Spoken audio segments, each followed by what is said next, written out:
face off. You're tuned into RX Radio. Movement prescribed. Brought to you by Prescript.com. A personalized approach to keeping you healthy and making your best even better.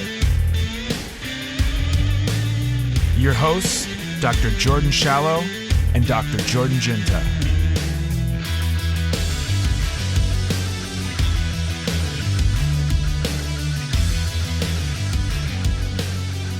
What's going on, guys? Welcome back to another episode of RX Radio. Joining me this week on the podcast is Mike Barnes. Mike is a close friend of mine, competitive bodybuilder, coach, personal trainer, fashion aficionado, probably the best dressed, biggest guy you've ever seen. Like, it's easy to dress well when you're small. I find, I don't know, it's been a minute, but like I can't exactly go in and buy stuff off the peg. And Mike's bigger than me, way more jacked.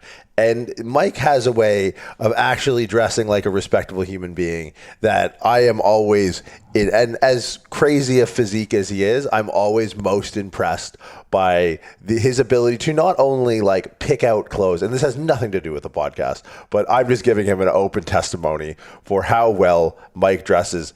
Every big guy should try to dress like Mike. It has nothing to do with anything, but Mike, if you're listening, I'm supremely jealous of the fact that, A, you find clothes that somehow fit and you actually look like a respectable human being.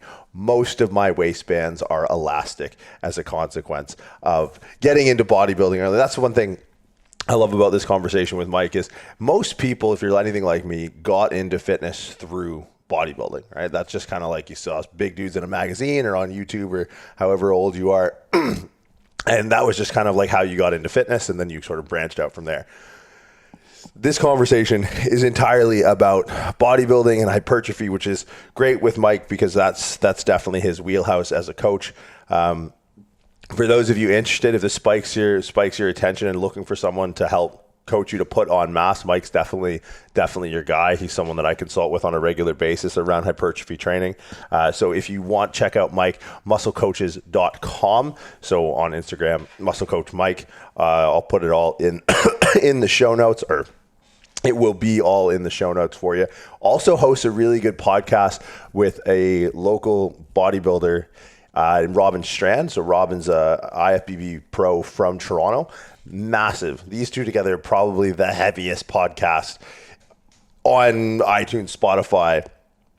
So it's called Buried Under the Bar. That link will also be in the show notes. So conversation about bodybuilding, about muscle building primarily. And it's something that I want to get back talking more about in episodes to come. I feel like the biomechanics movement is getting real weak. Like back in the day, Poliquin was the guy for biomechanics, but biomechanics now is starting to shift into what's called arthrokinematics. Arthrokinematics is kind of just the mechanics of how joints work, so bones and joints, right? And it's fitting because most of the people are talking about biomechanics as arthrokinematics just look like a bag of fucking bones. So it's nice to be able to sit down with Mike on a semi-frequent basis before the government locked us down and talk about actually training muscles and true biomechanics that integrate the role of muscles rather than just arbitrarily talking about fucking bullshit joints. Mike is the dude. I can't stress this enough, guys. So do check out his website, musclecoaches.com. If you guys want to check out his podcast, Buried Under the Bar with Robin Strand and Mike Barnes. And then I want to pull this up to make sure I got this right because I think there's like some dots in it. So musclecoach.mike on Instagram. So Michael Alexander Barnes coming at you live.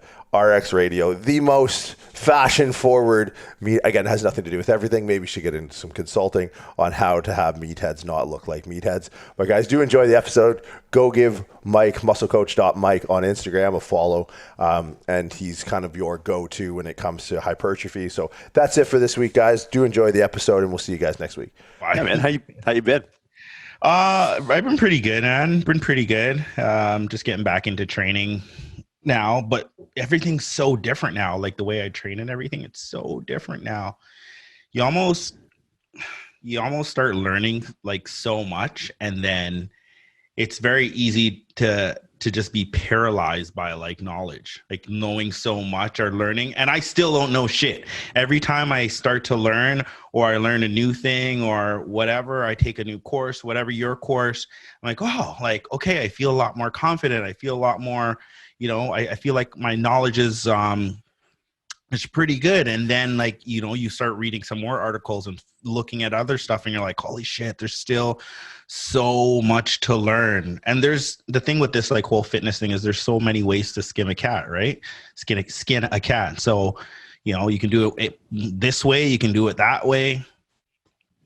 It comes to the point where it's like, I'm envious of guys that don't care. Like, Yeah. I follow some pro bodybuilders, man. And like, it's hard. Like when I first started to learn about like gait mechanics, I did this thing where like, I just couldn't help but watch how people walked. And you're like walking through the mall and like, how does this lady have ankles? Like you're watching her walk and like, I couldn't even enjoy going out anymore because I would just be drawn to people and I'd just be looking like, man, the world is so fucked up. Like this is so crazy. And then it got that way with training where it's like I couldn't be in the gym. It started with other people. It started with me looking around at other people going like, how the hell does this person have elbows? Or how does how does this person? Yeah. But then it started happening to me. And then I started looking at the way I train, be like, what? Yeah. Like I'm a walking contradiction. Like I just did like a drop set and all this. So I'm like, what the hell is going on? Yeah. And it got to the point where it minimized my output, where I was too 100%. in my own head. Like I wasn't working hard. I was thinking hard. Oh, I was thinking real hard. Yeah. Mind pump. Shout out mind pump. But like I follow guys online and they just to keep me centered where I can suspend my disbelief and I can just look at them and be like, man, he's just getting after it. Like that's something to be learned. Yeah. Because like he doesn't like that. I look at that exercise, the profile, the curve, the joint angle. This is silly. But he puts the headphones on and he's doing those rack pulls. Oh, he for sure. thinks he's believing that thickness into being. Like it's unbelievable, which is crazy. Because I think that's the thing. Like back in the day, and this is like one of the reasons that like I think you're like probably the best person to talk to about this because like you're really well versed on like I think the perception of bodybuilding, but the actual action steps like from like. Okay, we can look at the research, we can look at the outside misconceptions of bodybuilding, but living it and what it actually takes to become a bodybuilder are two totally, almost diametrically opposed things. So this conversation was like destined to happen because the last few days, that's all I've been thinking about. Because like I said, I've been trying to train a lot different, trying to train a lot smarter. And like you said, like I'm just envious of those days where I just went in there and I just smashed weight. But it's almost like once you know better, you just can't go back to the bullshit, right? I watched a podcast. I was listening to a podcast today actually about Fawad, and he was talking about the same thing. But so the thing he was saying was just like there's different bodybuilders, just bodybuilders just grip and rip. And then there's the ones that are just like surgeons and they're just so precise. And it gives you a different look. And that's always been, I think, a conversation of like, do you train like really heavy or do you train, within a certain rep range and go for the squeeze and the contraction? And my thing the last couple of days was like, why isn't it? Has anybody tried both? Has anybody tried to, has a bodybuilder constructed, a workout program where they train really heavy, but have that periodization where they're training a little bit more smarter, if you want to call it that or whatever. So that's what I'm trying to figure out for myself right now. I'm kind of going to be the walking guinea pig and just test it out for myself. I think the hardest part is periodizing the transition in mindset. Like, I think that's the trickiest part where it's like, we can periodize on paper. Like you could take a Branch Warren, right? Like Branch and Johnny down in Metro Flex, like just swearing at people, throwing plates. Oh, gross, disgusting. Like cockroaches are running for the hills. Like they don't even want to be in there. But I don't think like you can't tame that. Like I think you put him, because you could have him execute like, hey, we're gonna lock in the scat, we're gonna put line of pull, tension through muscle fibers, no Branch swing, Warren no would say, fuck you, I'm gonna fucking throw a 500 right now.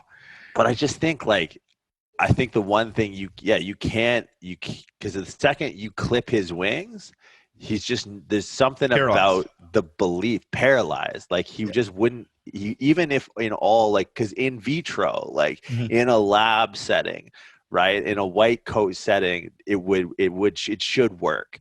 Technically, it should work. We know we could use mechanotransduction to stimulate muscle protein synthesis and all this stuff. It should work. But it's like, I think that's where we lose it. It's like, it's here. You can't, I don't know if you can make that dog hunt any other way, right? And it's true, but I think that's also because hypertrophy is there's still so much research going on into it, right? There's so much things that we think there's evidence that this does this, but then, somebody does something totally opposite and it works. Why? Like, what's causing that to happen? So like I said, for me right now, it's just like, take a stab at both. Is there a way to take a stab at both? The problem, like you said, though, is like, it's also a mindset too. Like being able to walk in the gym and say, okay, today I'm going to focus on, contralateral, and I'm going to, focus on stability. I know you love stability, so we're going to focus on stability. And then, you got to be able to go in there, 2 days later and say, okay, everything's fucking getting put on this bar today, and I'm going to fucking rip through this. And it's hard to like just turn that switch on and turn it off. Well, for the longest time, man, I used there's always a contrast between like the psychological and the physiological, right? It comes down to a difference between science and religion, really, when you look at training methodology. But I started to notice this with nutrition, because I think I have a better vantage point to notice things and trends in nutrition, because it's not where I really I reside too deep into training, research, and application that I can't see the forest for the trees. But I started and this is not a phrase like exclusive to me, but like the idea that science and religion aren't opposed. It's just science is the new religion, right? Because now all of a sudden, look, we're Galileo and the Pope. Right, for sure. Branch and Ben were Galileo and the Pope. It was the same thing. Someone's looking at a heliocentric universe, or someone's looking at a geocentric universe where everyone thinks everything revolves around the earth. Right. And it's like one is trying to explain the way to heaven, and the other is trying to explain the way the heavens go. And it's just and then meanwhile, it's like, what are the commonalities between these two things? They can coexist. Right? They can coexist. Right, and it's like, especially with research now being so influenced by human touch. Look, if someone's got a bias and an axe to grind and a point to prove, they're either going to do it with Photoshop and the old Shreds Instagram account, or they're going to do it with a meta-analysis or peer-reviewed journals. It's like, and you know what, man, I feel bad for kids that are coming up. Like when I started training, I was 15, I was in Good Life. I had a monthly subscription of Muscular Development magazine, and I was on Flex Online every day. I still remember watching Jason Huff do those high cable bicep curls, talking about partial ranges of motion and all this. And I was blown away, because that was it, right? There was no one. Brad Schoenfeld really wasn't out there talking about 3 principles of muscle hypertrophy. You didn't, I don't know, you didn't have to think. You just had one thing to think about. Yeah, for sure. I'm totally on that, man. Like every time I go in there now, I'm like, oh, okay, well, I want to create metabolic stress, but I do need to create tension, and it's a lot. It's a lot to consider. But I don't know. I'm just kind of getting tired of. I shouldn't say tired. I just don't accept things anymore. I just want to question everything. And even if it works, I'm like, but why does it work? Can I make this? Can I do this better? Can I do this different? So we'll see. I mean, next time I step on stage, if I look like shit, then you have the answer.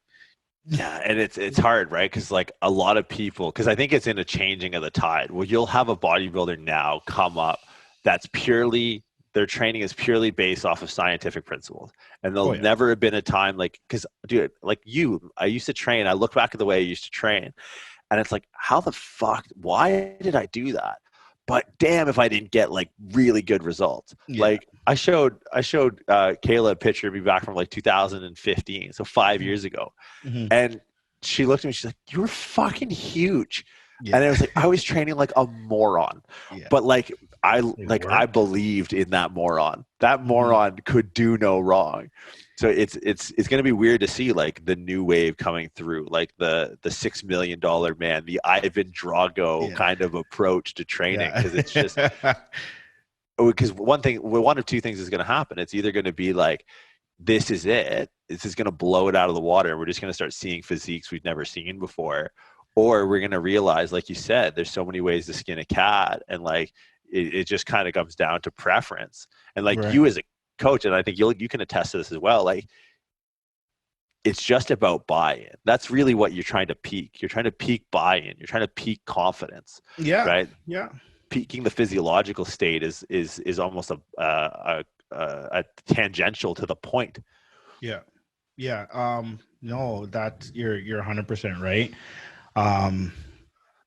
Yeah, it's for coming in. Well, actually, I wanted to ask you, because you just mentioned like going back in the day and training ridiculously heavy and just going after it. Were you injured a lot though?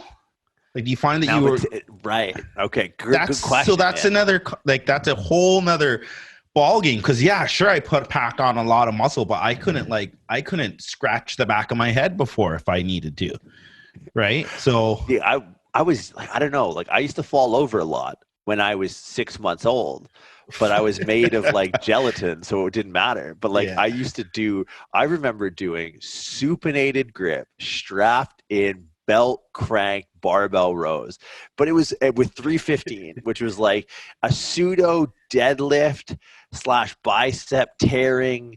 You know, like the grip on the bar was all strap. Like I didn't have a single digit touching the actual barbell. It was just cinch this bar to my wrist with these gas straps, and I was just welded to your arms. Dude, I had an ear pump by the time I was done.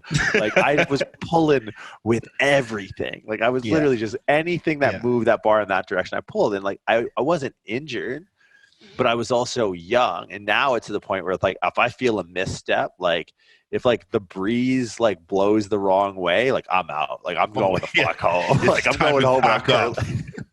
Oh no, yeah, for sure, man. I trained legs, so I'm starting to do just to try and cut some weight right now, and just to learn skill, as you'd say. I started training fasted, so today was my first day training legs fasted, and that warm up, like I'm already pretty stiff when I get out of bed. This warm up today was like a good 40 minutes, 45 minutes of just, you know, we're going to do some Bulgarian split squats, some stretching. Like it was the full works, man, before I got under the bar. But I got on the bar and I felt way better, right? I feel like maybe if I kind of combine some of that science and, you know, I did some of the stretching and did some of the skill work, I think there's going to be a good outcome. Well, okay. So how about this? What do you know works? Like I think that's like, because I want to basically separate like okay, what doesn't and what does work in your experience, like what works in any facet. You're gonna have to move some weight, obviously. Like this, like 50 reps, 20 reps garbage, like that's not gonna put muscle on you. I don't think you'll really get strong. There's a time and place for it, but for the most part, it's not gonna do shit. I think it comes down to really a mindset. Like just either way, you're going to have to get after it. And it's going to come down to a mindset, wanting it, pushing yourself. That's what's going to come down to. You got to be hungry. Yeah. And I think it's a weird thing for people that have to be forced to identify is that the bottleneck is between the ears, right? Yeah. Like a lot of times, because it's hard to, especially with a lot of the emerging research, not a lot of it, but there's a large facet of emerging research coming out around training to failure, right? There's this like 3 reps in reserve camp that's like, yo, you're the guy, like, you're the victim, you're the casualty, bro. 3 reps in reserve, that's a weak mind because you get to decide, right? Like your body puts up physiological safeguards so that you what you think is failure is nowhere near the actual limiting factor at a metabolic level for that actin and myosin to turn over, right? For sure. Like, have you seen? There's a YouTube video of Tom Platz. And I'll never forget, he says something like, when I get under the bar, under the squat bar, like, yeah, I'm thinking, he's like, I'm thinking this is where I'm going to die. This is where it ends. It's like at 10, then he goes on to say something like at 10 reps, I'm like, okay, I'm done. At 20 reps, I'm like, I'm not going to be able to walk out of here. At 30 reps, I'm like, okay, it's the grace of God carrying me. And then at 50 reps, he's like, you've met your maker. but like the progression there, like you think you're going to stop. Like your brain tells you, oh, at 10 reps, I'm great. This is good. I should stop here. I remember doing, I did my firefighting certificate back in the day, and there's a VO2 test, and it's like the same thing. So you run on this friggin' treadmill, and every 2 minutes they increase the incline, and they put a tube in your mouth, and you just breathe oxygen. And you can't stop until they tell you to stop, or else you fail the test. They're measuring they're seeing if you can reach your VO2 output, right? Your max VO2 output. So I remember doing this test and just heaving on this treadmill, just like, because I had to push myself through it some way. So I'm just yelling here. And my the teacher at the time was like, you got to keep going. You got to keep going. But like my brain was telling me like, you're going to die. You're going to die. But then it's funny because you push past that, and then all of a sudden you're just like, okay, like I'm fine. So that's kind of like where your body needs to be, I think, in bodybuilding as a competitor. You need to be able to just push those boundaries. But I don't see it as much anymore. Because so much of bodybuilding is antithetical to evolution. Right. And I think that's what makes it so hard is like, look, we've evolved to respond to those physiological safeguards, those signals that said, hey, if you keep doing this, you're going to die. Because the ancestor of ours that didn't respond to that signal died. Right? It's not a self-preserving mechanism to not have that mechanism. Right. For like sure. That mechanism is there to be like, okay, your job is to basically keep you alive, walk, breathe, and reproduce. Yeah, exactly. Keep you alive. Just to propagate the species. That's really what we're here for, is to continue to be here. Like that's really what we're here. We're just agents of a much larger principle. And that's really the overarching principle. So like, if you think about bodybuilding and like identifying that, look, really what the factor is, the limiting factor, regardless of your science or religion, or science is religion, like ethos, the limiting factor is going to be how much you can push back against 3.2 billion years of evolutionary biology and basically put that like on the back burner. That's exactly what it is. How many days can you do that consistently? How many days can you starve yourself, right? When you're dieting, how many days can you just eat, just pack away food? Obviously that's gradual, right? When you're in bulk, obviously that's gradual, but that's kind of what you're 100% right. Even with dieting, when you think about it, like, getting down to like 3-4%, your body doesn't want to do that, nor does it want to be 250, 60, 70 pounds. That doesn't want to do that, right? So you're right. It's just fighting evolution. You're trying to stay alive while cutting, dying a death of 1,000 razors. Like that's essentially it. Like I remember that one of my favorite bodybuilding. That's good. They're gonna put that over the door at Olympia in Mississauga. But like I still remember, dude, like one of my favorite old school bodybuilding videos was a video of Frank. And Frank's, have you ever heard how Frank described his carb load before a show? What, Frank Zane? No, sorry, Frank McGrath. Oh, okay, yeah. Like I remember watching this video, and Frank, like, was the biggest guy, like, was just a cult hero, like, and still is to this day, like neck tattoo and all. Like he's lost the plot, but we love him for it because he's a newfie. Yeah.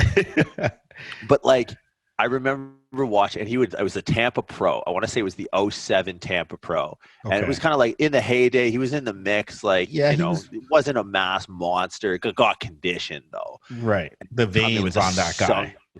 Crazy. Like even his leg just looks like his forearm with a knee. Like that's really what his legs look like. And I remember this guy like doing a video, and like 3 days, like they've depleted. Now they're going to carb load. His carb load, it was 20 pounds of potatoes. Wow. Holy shit. Jesus. I can't make 20 pounds of potatoes. It's like if there's something like and he would just sit there like eating. I don't even know if I've ever made 20 pounds of potatoes like your whole life.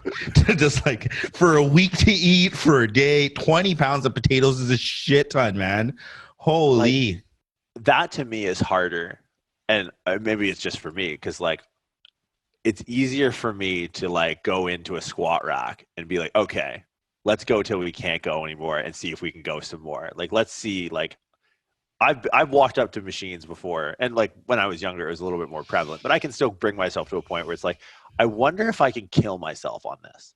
Like, I wonder if I can actually die, like cause it. Like, the physiological safeguards are there, but like, I wonder if I could sneak one past the goalie and just see if I could trick.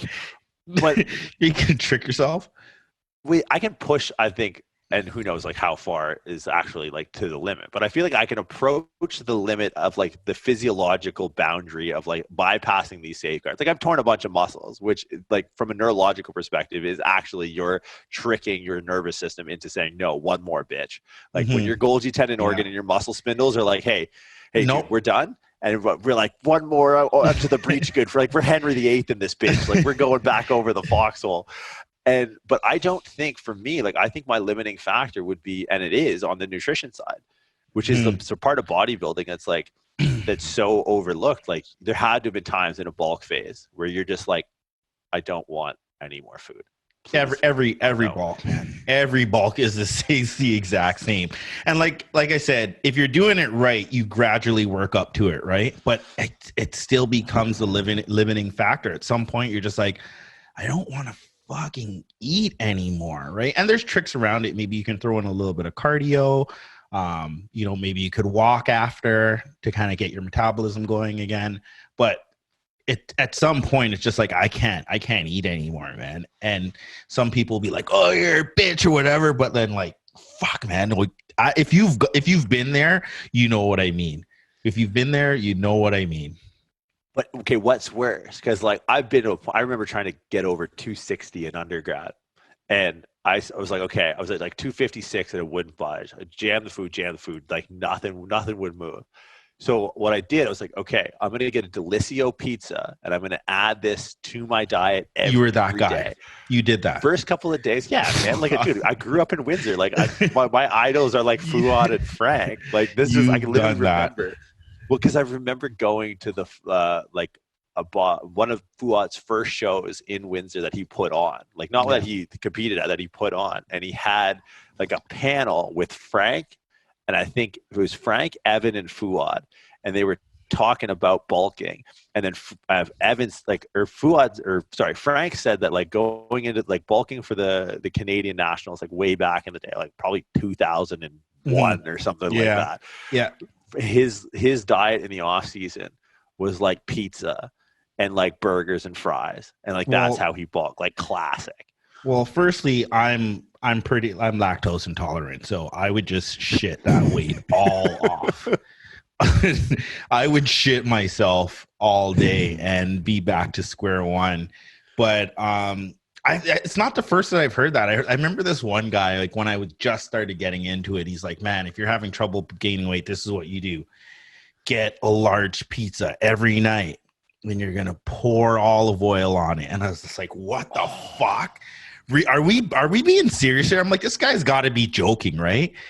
He's like, no, pour olive oil on it every night and just go to town. If you need to, just drink some egg whites with it too. I was like, okay, man, you can leave that right there. I'll figure this out a different way. You're not the one. But it works for some people, man. It works. Going back to what we were talking about earlier, though, just knowing what I know, I would get fat off of that. And in a bulk, like estrogen stored in fat, it's going to be counterproductive to what I'm doing. So yeah, just a different approach. Again, that just wouldn't be the way that I would do it anymore. At one point, I'd be like, oh yeah, just milkshakes, just get the calories in, lots of rice. Now, nah. What about the flip side? Like, because like I've been unnecessarily large, but I've never been unnecessarily lean. Kind of by because that's what I'm always marveled with. Like bodybuilders in the off season, like, man, you're living a good life, aren't you? Like you struggle to breathe like while you're asleep, but like you're enjoying life. Like you're going out. Good old CPAP machines, my best friend.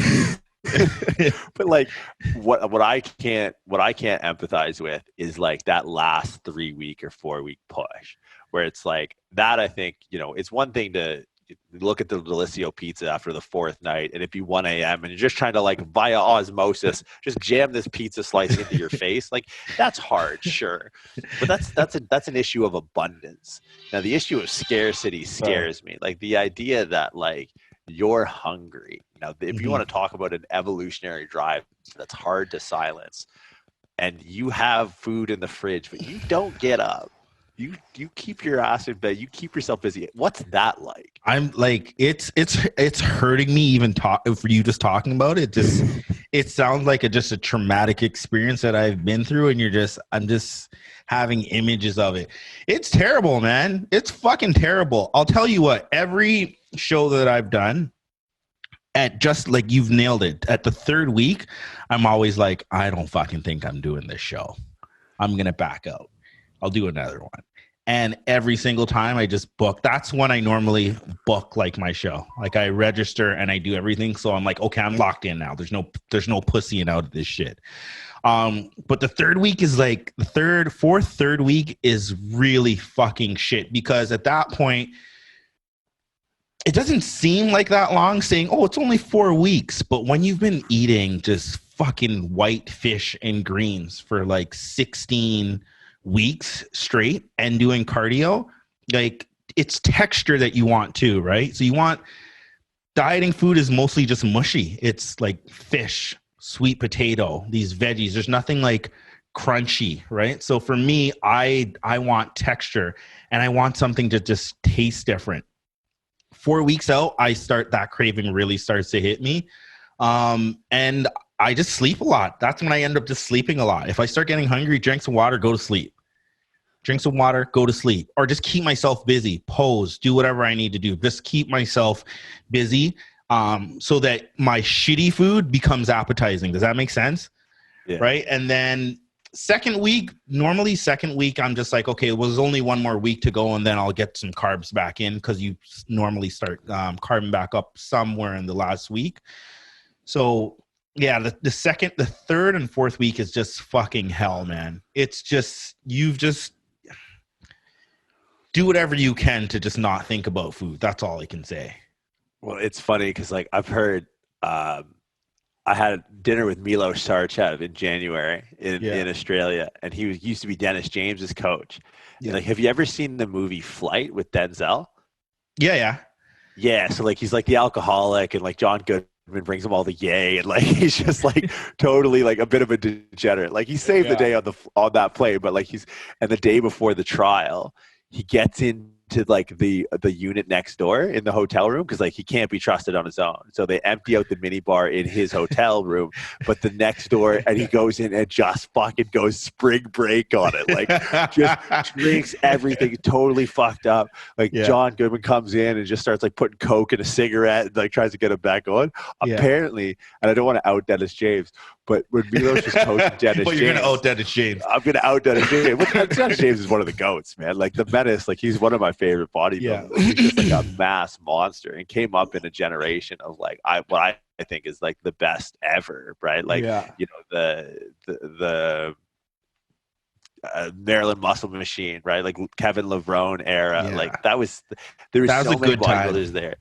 That was a good time. To think that you have that caliber of bodybuilder that never won the Olympia because it was the Ronnie era is unthinkable. It's insane. Like, Levrone in any other era wins 3 or 4 Olympias. Easy.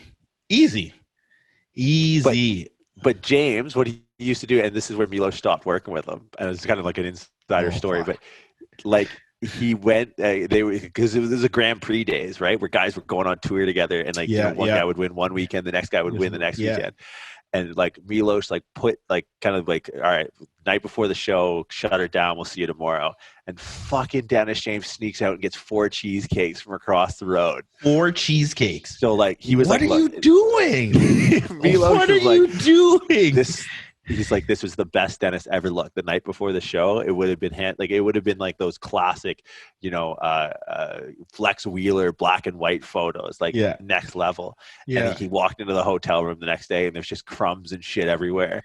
And he was just so watery and so like distended. I don't even know if they ended up doing the show. He's like, that's the last time I worked with Dennis James.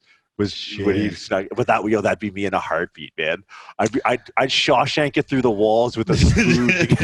Andy Dufresne. Right. I don't even keep anything in the house. I don't have anything in the house that would tempt me. I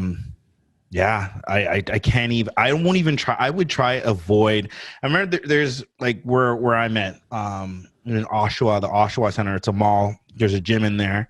And to get to that gym, you go through the food court. There's two ways. You can go through the food court, or you can go through the basement and go to there's a parking down there. And I would like walk through the basement. If I parked up top, I'd walk through the basement and walk around just so I didn't have to walk through that food court and smell it. Oh, yeah. John McClane. Andy Dufresne. Andy Dufresne, right? Fucking Andy goddamn Dufresne. Oh man. It's just, it's such a strange like evolution in your training. Like, cause we all start, I think, like at least back in the day, because like it's weird to think that people start training now because of social media, which like I can't grasp. So like I can't. It's so, because like it was fringe, right? Like and it wasn't that long ago, and even then, people like with the accessibility of like Flex Online videos and muscular development online videos, and like the odd, I watched Ronnie Coleman fucking leg press 2,600 pounds. So many. There's a Lee Priest tribute video that I've probably watched for about 15 years, which is just clips of Lee Priest training over like some sort of Limp Bizkit song or something. But even then it was like those guys would look at what we did at that point and be like, man, like how it must be so easy to get into training now, because you can just go on like these websites and these magazines, where it's like now it's like kids are coming up and it's just like, the first person that they might follow gets them into training, and I know this to be a fact, might be like a Gymshark athlete. 100%. Yeah. And it's like I don't like the trajectory of where this is going, man. I don't either. Getting away. And I think me and one of my training partners, we talked about this too, because a lot of people will say, oh, well, like, was the 90s better, or was early 2000s, 80s, what was better? And he brought up a good point, and he was like, a big difference now is that like back in the day, bodybuilders were like hand selected. You know what I mean? That you'd go into the gym, you'd start training, and then somebody would be like, dude, you need to do a show. And half of them weren't interested. I remember, I think I watched a video on Kevin Levrone, and same thing. A lot of these guys that were back in the day were like power lifters. They started off as power lifters. They just got these incredible like genetics. They started blowing up, and somebody was like, you need to do a show, right? Ronnie Coleman, it was the same thing. What's his name? Jeff Dobbs or whatever his name from Metroflex. Yeah. He was like, man, like you got to do a show. Like that doesn't happen anymore. Now it's just like, it's almost like it's the cool thing to do. Like you have like a sense of belonging if you compete or do a show, right? I still think there's some sanctity though around men's open class bodybuilding. They're just different, because the fitness industry isn't that. Those are the guys that are they're at the leading edge because they're the freak factor. Yeah. But I still think that's the Sermon on the Mount. It's like, look, the rest of you guys, you're gonna go up in the expo stage. The real warriors. We're gonna dance you across. Which huge shout out to Planet Hollywood for fucking taking it out from the Orleans pretty Arena sick, this year. That's huge. Pretty sick. I think about goddamn time. Like if I had to walk through the goddamn slot machines and yellow teeth, fucking 40-year-old people sitting there with diapers on through the Orleans Arena. Yeah. It's like. But there is like a weird, it's different, because even at local shows, man, like I really got into the bodybuilding scene when I started to work with a lot of them in California, and it was like a lot of people would identify as bodybuilders, but it's like, nah, man, like you're classic, and nothing against classic, nothing against physique. They do a great job in opening like the touch points for people to cut. Everyone. Yeah, but in the middle of that black hole, there's a few guys with flashlights, and that's men's class, or that's men's open bodybuilding, because it's still like it's so unattainable. Like the amount you need to push that pizza with olive oil, and the amount you need to push like that tilapia and greens is way further afield than any other category. Yeah, that is like that's a whole nother like podcast, that conversation, man. I go back and forth between that too. Like I've always been a firm believer that like, hey, like if you're into bodybuilding, be a bodybuilder. Like just go for bodybuilding. But there's a lot of guys that, and this is where I disapprove, if my opinion matters. If you start this sport out and say, I want to be a bodybuilder, and then, you know, you lose a show and you're like, I'm doing classic now. To me, there's some questions there. Are you doing it because like you just like classic, or are you doing this because you don't want to put in that work and give it that time, right? If you look at the early pictures of Ronnie probably could have done classic, right? If somebody saw him at that stage, they'd be like, oh, he should do classic. And we would have never had frigging the most retarded human being to ever step foot on a stage, right? But yeah, it's good because it, like you said, it welcomes other people, but there's some soft people out there that I think are just being like, I'll just do this instead. Well, I think it's, for me, when I see it, it's always a business decision. Right. It's the cost benefit ratio of passion and business, and people are making informed decisions based off of projections of finance. Like it's because, I mean, you know, leverage is, you know, disproportionately aligning your inputs with your outputs, right? Like that's like leverage from a business standpoint. So if I'm from a business standpoint looking, if I can put in less and take out the same or more, that gives me an opportunity to leverage my time and resources. And I feel like at the sum of it, that's what people do when they make that decision. They go, look, unless I'm Flex, unless I'm Phil, unless I'm Ronnie, unless I'm, you know, like Rami, like there's you know them all by name, the guys that can make a living just lifting and being a professional bodybuilder. Right. But if I can like people know what it takes, because I think when people get into it, there's such a muddy notion of what actually it takes to be a bodybuilder. Like, oh, those guys, it's just X, Y, and Z. I could do that. And it's like one of the classic beef fat quotes is like, you can't do what I do. Not right? a chance. Right. Not and it's just a chance. So, or I think people get to the foot of the gate, and when they enter, they realize like, oh shit, like there's still a long way to go. It's fear, man. Like, people make that comment of like, oh, I can do it. I could do it if I did this, that. But it's fear that like, if they did that, and to realize like you can actually get like that, then, you know, it's reality that you have to deal with, that you're just not cutting it. Right. Yeah.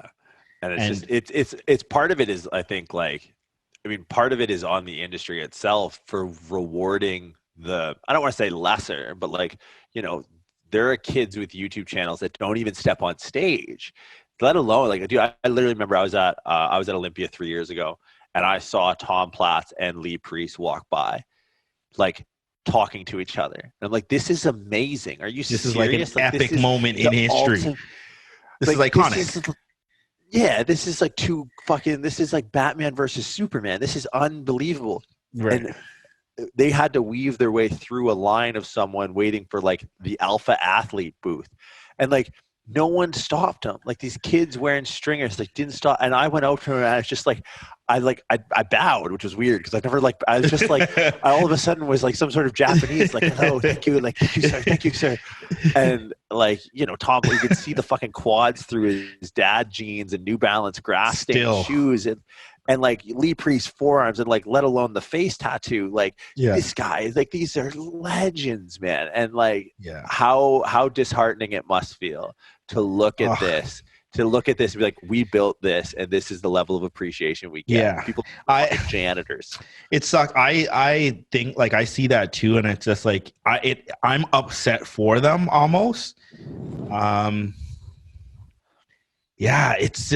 It's so different now. It's so different. I did a podcast with my coach, Ronaldo Gary, and we talked about how different it is now for even like an athlete, like an IFBB pro, where, you know, that pro status, I think, meant a lot more before, where now it's like, if you aren't, you know, crazy on if your social media game isn't crazy, you know, if you're not doing XYZ, then you're just like a bodybuilder. Meanwhile, like scarce, you're still on front stage. You're on the main stage, right? It's so strange. It's so strange. Any chick like and you know, I'll probably get flamed for this depending on who watches this, but like there's so many chicks that just, you know, they do this typical pose. I'm not even going to try to do it, but fucking, and then you look at their social following and they're like, oh, you have like 20,000 followers. What? 20,000 followers, but like buddy that's busted his ass and is in the gym, like, you know, giving it his all. You know, he has like 3,000 followers, 4,000 followers. Yeah. I always think of like John Jewett stands out in my mind. Like John's package to the 212 this year was sick. like everyone kind of had this race between, you know, Derek and Flex, and it was just kind of like next thing you know, like John's came out of the woodwork and totally just rebuilt his physique, but then, you know, stupid John wasn't on Instagram while he was doing it. Yeah. And it's just like, God, you idiot, what did John. How dare you? You done like, fucked up, man. Your legs are like 4 feet apart and your adductors are still touching one another. Right. Like, and it's hard. Like, but, and then at the same time, like you look at someone like Jordan Peters. Jordan Peters stands out as someone who doesn't have the pro status, but like embodies a lot of the principles, but has figured out the platform side. Right. I love that guy, man. Dude, because when you talk about like, and it's so crazy to me, like, because I can relate to a certain degree, like a Tom Platz, where it's like there's a Sisyphean like philosophy under a squat bar, right? Like when you get under a bar, there's something in us that goes, like it's the same when you're in water too. I think there's an evolutionary, like there's a load. This is my cross to bear, and it's very like prophetic, but.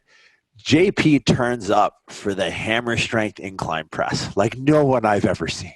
Yeah. Like, his ability to sit on an adductor machine with 7 plates welded to it with like 500 pounds and just like pace it like he's some sort of cheetah, like pacing down like an ant. And I was like, yo, it's like this guy's so hype, like for every fucking lift. So it's hard. Like just as there's no, like, you know, like you said at the beginning, like there's so many ways to skin a cat from like, you know, a training and diet perspective, that not to mention it, because you can't have a conversation about bodybuilding now without having a conversation about social media, right? Like, because there's no yet, like, dude, I work with guys in the NFL. They have like, you know, they're going to get paid a couple schmil a year, and their following is like their aunt and a couple cat meme pages. Yeah, like because they don't need it, right? It's such a weird sport where it's like you can't. There's an inextricable link between these three things, like between the nutrition, between the training, and to cap off this holy fucking trinity of things that might inconvenience your life. It's like, let's throw the unfiltered judgment of any random stranger that crosses my page. It's good though. It's good in a way because it allows some of these guys that, you know, are not top bodybuilders. It gives them another way to make money if they have a business mindset, right? Because really, when you look at like shows and what the how the prize money is broken down, like if you're not top 5, like you're getting like bubble gum and maybe like a can of soda and a thank you card, right? But whereas the first place guy gets like, I remember Arnold used to give out like $250,000 and a brand new Hummer, like, so that's $350,000. Like roughly, give or take, back in the day. And like, that's the Arnolds. That's not the Super Bowl yet. That's the, you know, the Eastern NSC or whatever. Right. So I like that it gives everybody a chance to make money some other way. It's just unfortunate, like what it does to the sport from the people that aren't really invested. Right. There's guys now that I'm like, hey, do you like Tom Platz? You know, I'll be like, oh, you know, have you ever seen Tom Platz's? Like, and they're like, who? It's like, man, this is like saying you don't know who Babe Ruth is and saying that you're into baseball. Like, what do you mean? Yeah, there should be some like required reading. Yeah, that's one of the things. Like, what I do this with strength coaches all the time. Like, I'll just name drop like Andre Benoit or Charles Poliquin, right? Dave Tate, Louis Simmons, and if this is this is your Mount Rushmore, right? Like, if you don't know these guys, you're not in it, No, like you're gonna I have always to try. tell the story about. You're gonna have to fill out an application next year. You know Oppenheimer? Yeah, you know the guy that made the atomic bomb. So like one of my favorite books is American Prometheus. And I probably told the story about 100 times. But like what Oppenheimer did was when he was switching majors from like psychology into like math or physics, he went out and he read so much stuff that when he took it to the advisor of the program, the advisor was like, look, the fact you even know that these books exist is enough for me to allow you into the program. Because back then it's not like Google searching, right? Like this guy was like going all over into like dusty old libraries, pulling out, you know, and translating textbooks from other countries. And that alone was enough for this guy to be like, look, we have PhDs we're rolling out of here in this discipline you're applying to that don't know this works. And you're not only, you know, telling me that you've read this, but you have a comprehension around it. Absolutely. And I feel like it should be almost required. Like that should be you should have to take a test to be an IFBB pro. No, for sure. Even to at like some level of amateur, I just don't see how you could really be into it if you just don't know certain things. Like it's amazing for me because like as a coach, there's so many competitors that are like, oh yeah, I want to like win nationals this year. I want my pro card. And it's like, okay, but like, why is it that like I still have to just tell you like basic information that you should just know? This is not rocket science. Basic stuff you should know. I remember I had this one dude. I started dieting him, and he came to me at like 10, 12 weeks out. And for where he was, I'm like, this is probably not going to work out well. It's probably not in your best interest. He says, no, I really want to do the show. So I say, okay, look, this is probably not going to work. If you want to, I'll coach you for the show, but I'm not advising you to do this. Yeah, I want to do it. Okay, cool. Like 2 weeks into it, he's like, can I have pasta? Can I have a bowl of pasta? Like I'm dying. And I'm like, buddy, you can't be serious. Like what? It's been 2 weeks.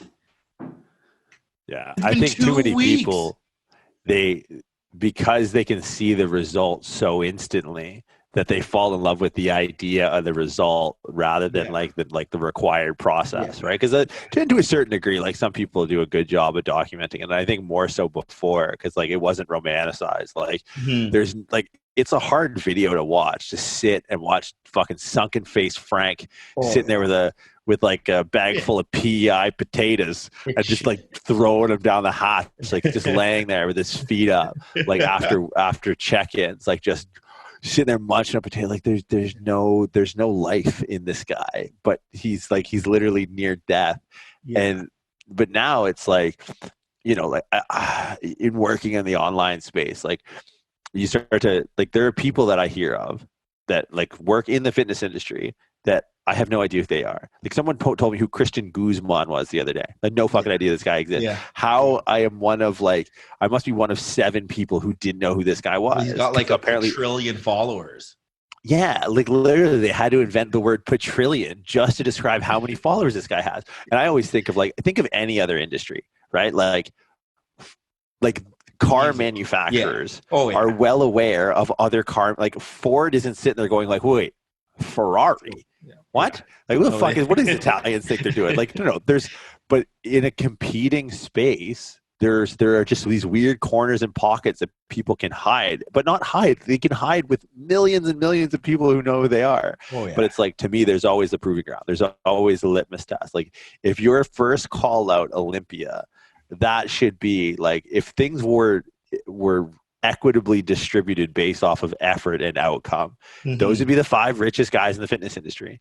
Oh, really, at the end of the day, they should be 100%. Like that's your Mount Rushmore. That first call out should be it. But it's like, I guarantee you, there's people who run a booth somewhere in the back corner by the bathroom where they sell fucking pretzels that makes more money than one of the guys on the top 5 on stage. Oh yeah, all the time. So it just comes down to like, it's a passion. Bodybuilding is a different type of sport. It's for passion.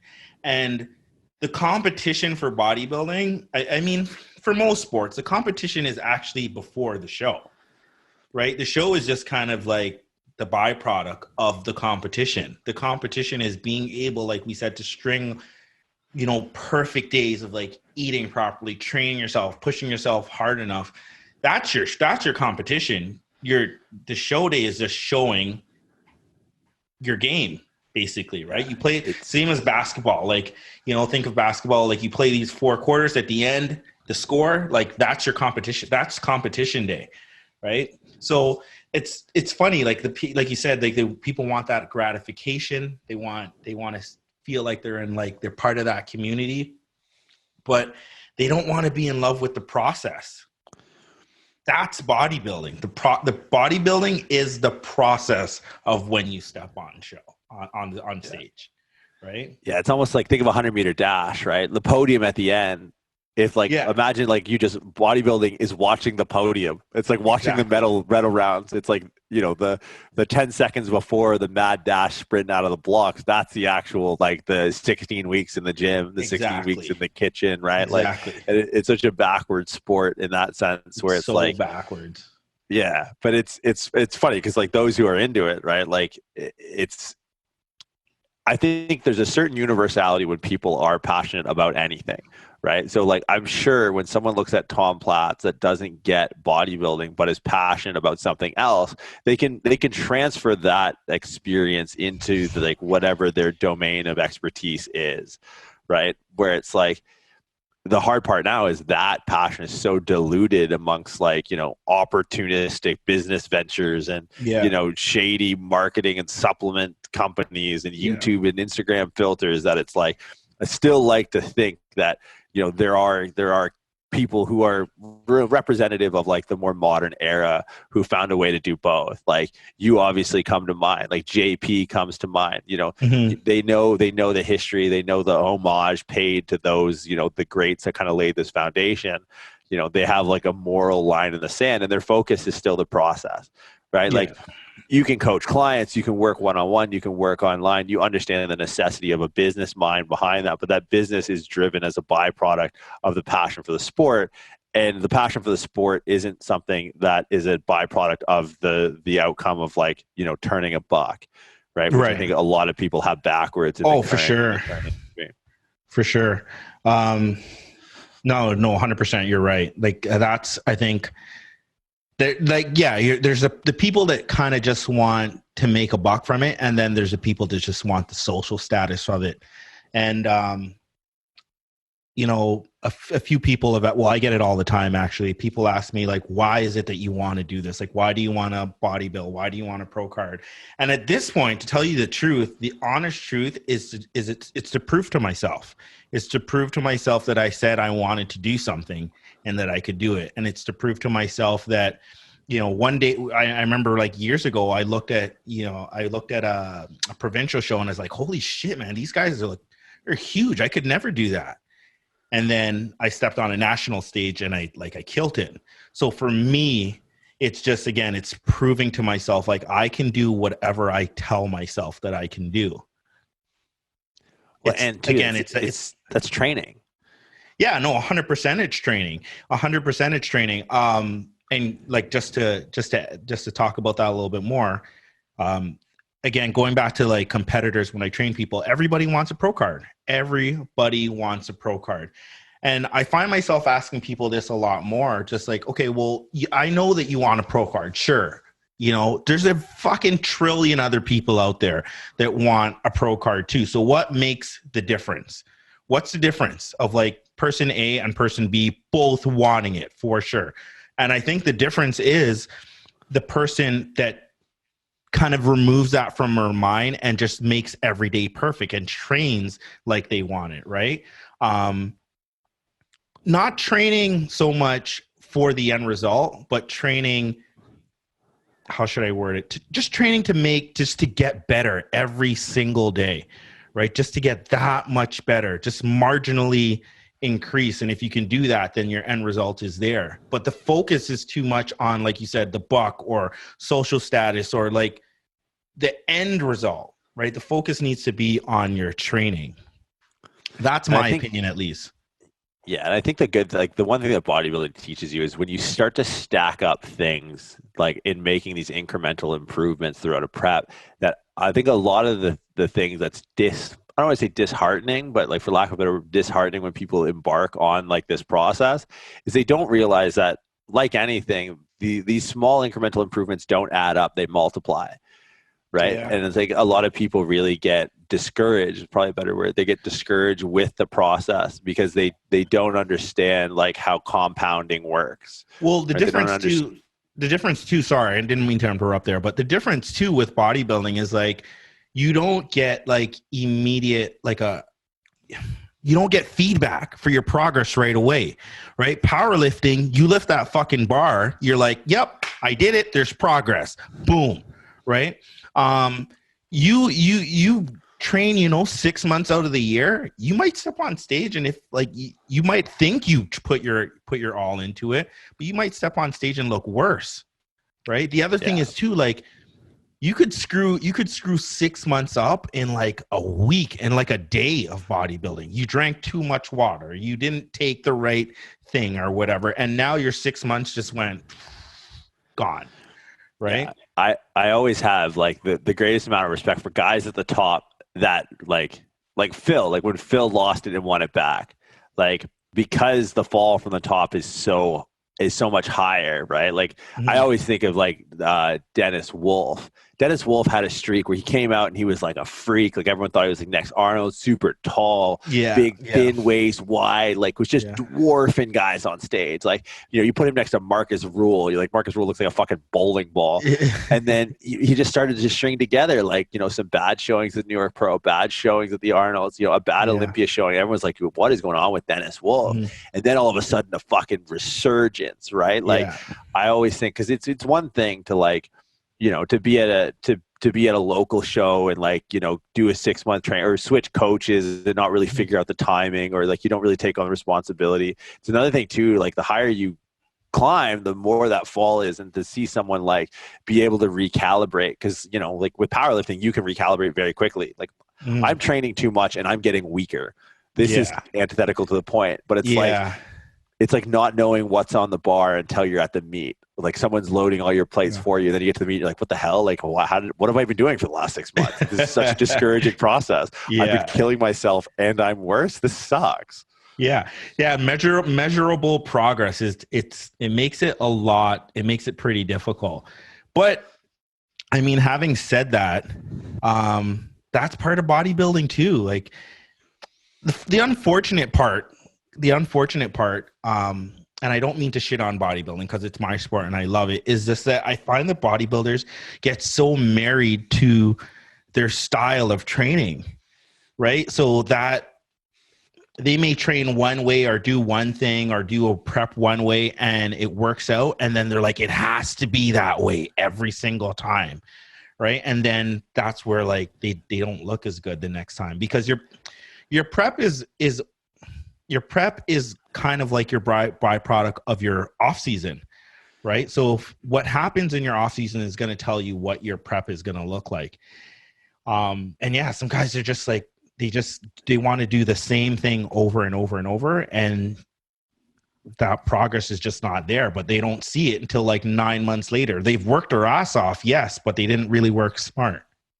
Yeah. And it's tough. Like, I mean, I like bodybuilding because it's so much self-inflicted suffering, which is like, hey, welcome to life. This is what you're in for, man. Like, this is it. You got 75 years of this. So bodybuilding is like, it could teach you a lot of lessons really quickly because like it's self-inflicted suffering. And a lot of it is, a lot of the stuff you suffer in your life is self-inflicted. So like, this is the straight rub, man. Like, this is going to be it.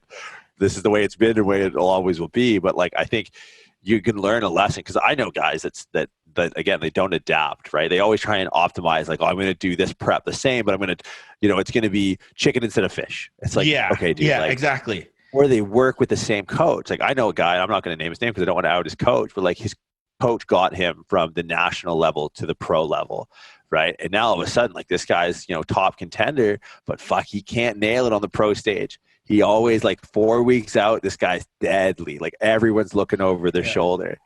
And to bring it across the line, he shows up deflated, watery, like he's just not full, he's flat. Like every bad adjective you could use to describe a body, that's him. 4 weeks out, he's razors. Like, but it's like, you know, letting, you know, being thankful for that person that got you to that point in your career, but like I'm always looking to evolve and try. And I see that in sometimes you got to be like, you know what, we've done what we can. It's right. time to move on, right? Because that's the thing. Like, there's a head table of coaches that it's almost like a poker head table when you think about it. Because everyone's like, oh, poker's a game of luck. It's like one of my clients' husbands is the most famous poker player in the entire world, right? Okay. Phil Hellmuth, like this guy, you know, if it's luck, how come I know his name? And I don't even like gambling, right? Yeah. Like this guy's won 13 World Series of poker bracelets. Like he's balling out of control. Okay. Yeah. But poker's a game of luck, right? But like, there's always familiar faces at the head table, right? And I think too, like, there's certain strategies that coaches begin to adopt at different levels, right? Like, you know, like a Cito comes to mind, and you know, maybe it's voodoo magic, but for some reason, his muffins and cocktails, like, what, I don't get it. They do something different. He just looks at people and just goes, "Don't go to the gym. Go to Burger King and get, like, you know, a shake and 2 burgers." And like, I've had people literally tell me that exact story. We'll send check-in photos, and he just comes in with a playbook, and it's like, it may be by the seat of his pants, or like, who's this guy, Peter Tour? Oh yeah, Patrick Tour. Like, he's kind of the new up and coming guy in the pro ranks. Like, he's got Jimmy sitting over 300 pounds, like James in the UK. And it's like, and look what he's doing with Valair. Have you seen this specimen coming out of Ottawa? Unbelievable. So it's like, you know, I think success kind of leaves clues, right? But I think people, you know, out of comfort and fear of like evolving, they just blind themselves to these clues, and like they just stay in the same iterative process. They do the same thing over and over again, rather than doing rather than changing it up and doing things 1,000 different ways, right? They try and just do the same thing 1,000 times. Yeah. And that's life. Like, life is an iterative process. And I think that's what I love about bodybuilding. Because like, you can apply these metaphysical things to pretty much anything, but like, it's really easy for me to apply them to bodybuilding, because it's such like, here's your life in 16 weeks. Yeah. You're gonna die. Yeah. I mean, that's, you're so right, man. Like, even like we talked about like the last couple of weeks where it's like, oh man, feels really, really, really shit. And chances are, if you're feeling really, really shit, you're probably going to look really fucking good. Right. Yeah. And it's the same thing as like you said, like with life, if you're, you know, your business, if you're struggling all the goddamn time and you're just plugging away, at some point, something will probably give, man. And you only need it to work once, right? You only need like one door to open, and then all of a sudden life changes. Right. The overnight success that takes 10 years, pretty much right? Life. Oh yeah. Oh yeah. 16 weeks. That's pretty much your life. If you can get through it. But that's it, right? And the nice thing is like, we're all going to die anyways. So I think it's good, because it'll teach you what you need to know. Like, if you ever talk to anyone who's done like an hallucinogenics trip, like DMT or anything like that? Man, I've been thinking about doing it myself, but I'm so afraid at the same time. Yo, let's go to Peru. We'll go to Peru together. Oh man, I hear some shit. People like just get depressed and just cry the whole time, puke and shit. And I'm like, fuck, man. Like, I don't really like to smoke because of that same reason. Like, for everyone, they smoke and they're like, oh man, like I just have like a really good high and like chill. I just think like my brain just turns into fucking Rain Man on fucking nitro, and I'm just thinking a million things, and it fucking sucks. Like, I don't smoke and go to sleep. I smoke and I'm fucking up in the mid at 4 a.m. in the morning. Like, what the fuck am I doing with my life? So I don't know. I've heard some good things about it, but then I've heard the bad trips, and I'm just like, I don't fucking know if I can do it, man. Yeah, like one of the things that like gets kind of passed around is like it mushrooms especially, and I don't know why. I don't know how any of it works. But like, I have friends who do it, and like it points out parts of you that you need to fix. Yeah, and I feel like bodybuilding does that. I don't want to know that. Well, I guess you could, like, bodybuilding will, you know, what you value. Like, you know, if you value certain things more, that'll come to the forefront. Like, what your priorities are, how you manage your time, how you manage your stress, how you manage your thoughts, how you manage your cravings. Like it's a really neat, like it's a really, again, it's life concentrate. Like you get to live see how, because you ever seen the Joker, like not the new one, the really fucked up one, the old one, where like he's like, look, how many of your friends have I killed? Right. And the guy's they say you really know people when they died. Do you want to know how many of your friends were cowards? Yeah. Right. And it's like bodybuilding is kind of like that in a fucked up way, where it's like, you want to see someone's true colors, put him through prep and see who's running across the street like Dennis James going to get the cheesecake at 4 a.m. Right. Oh yeah. Like that's kind of probably the gift that the best and biggest gift that bodybuilding has given me is just like the test to like know myself a lot more. Like, what is my limit? Like when I tell myself like I had enough, now I know like, no, like I can push probably a little bit more. Right. 100%. That's definitely the gift that it's given me, is knowing myself and knowing that like my limits can always be pushed. So I've used that, kind of like with everything now, right? Whether it's just like, if it's a relationship and you're just like, fuck, I don't know if I can just like get over this, or, if it's a business thing and you're like, I'm so broke all the time or whatever. Like, I don't know if this is for me. Knowing that like, okay, I've been in this situation before. I felt like this before. I can fix this. I can move past this. I just need to I need to buckle down. I need to find that next gear. Right.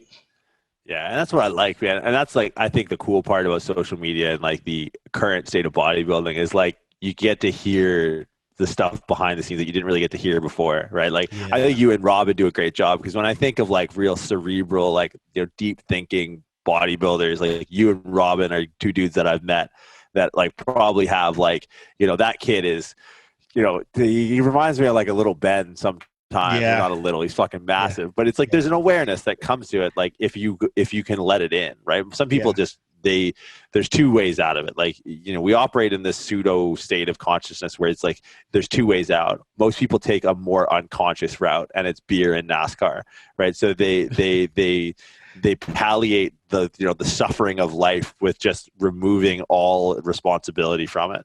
But the other way through is actually with a heightened awareness of consciousness of like their state of being. So like we're at this middle sort of reverberation, and you can go one of two ways to get over it. You can become aware and like more conscious, or you can sink into like unconscious endeavors. So I think bodybuilding with people who've seen it and who are passionate enough about it, I think, to really like, glean some of these lessons to be learned, can start to use social media to get it across. And I think that's one thing that like you and Robin do really well. And I think when it comes to bodybuilding and like the new age of like, the bodybuilding kind of philosophy mix, you guys are always two that I think that do it really, really well. Thanks, man. Appreciate it. Like, man, it's funny that you say that, because you just talked about Ben, and like I remember he said something to me like that one time, and it was something like, the obstacle is the way. I think there's a book like that or something. Yeah. Ryan Holiday, right? The obstacle. Yeah. Yeah. And it was just like, when you find like that difficulty, when you find that pushback, that's when you got to turn it on. That's when you got to head into that direction. Just head directly for it. Right. Yeah. That's bodybuilding for you. Dude, I appreciate you taking the time, man. Definitely not the last time. We'll go do this again when we get face to face. Although I feel like the resolution on your camera is so good that I feel like we're pretty face to face already, right? It's phenomenal. I got to stop my game. I got to call you back when I get my cam link so we could do this whole like blurred out background 60 minutes seeing you got going on here. I got you. But dude, I appreciate your time, man. I'm going to put all the stuff in the intro. Okay. As far as like where to find you, I really don't like doing that at the end, because that's how every podcast ends, as far as like, because it's like people get to this banter and they just turn it off. So I'll put all the socials and stuff in the front end for you. I just want to say I appreciate you taking the time to do this, and the stuff that you guys are doing is great. And I can't wait to get back in the GTA and train and put all this stuff to the test, man. So thanks again for coming.